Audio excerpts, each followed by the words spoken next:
Rajshahi city কর্পোরেশনের সাবেক mayor AHM Khairuzzaman লিটনের নগরীর উপশহরের বাড়ি বুলডোজার দিয়ে গুঁড়িয়ে দেওয়া হয়েছে। বৃহস্পতিবার রাত 11:30টার দিকে এ ঘটনা ঘটে। বুলডোজার কর্মসূচির অংশ হিসেবে গাইবান্ধা জেলা আওয়ামী লীগের কার্যালয় গুঁড়িয়ে দিয়েছে বৈষম্য বিরোধী ছাত্র জনতা।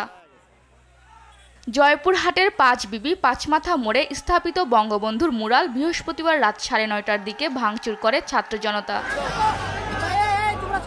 বগুড়াতেও বুলডোজার দিয়ে গুঁড়িয়ে দেওয়া হয়েছে আওয়ামী লীগের কার্যালয়। এছাড়া ভাঙচুর করা হয় জাসদ ও জাতীয় পার্টির অফিস। এদিকে কিশোরগঞ্জের সাবেক রাষ্ট্রপতি আব্দুল হামিদের বাড়িতে ভাঙচুর করে আগুন দিয়েছে বিক্ষোভকারীরা। এছাড়া বুলডোজার দিয়ে জেলা আওয়ামী লীগ কার্যালয় গুঁড়িয়ে দেওয়া হয়। সালমা জাহান, নিউজ ডেস্ক, দেশ টিভি।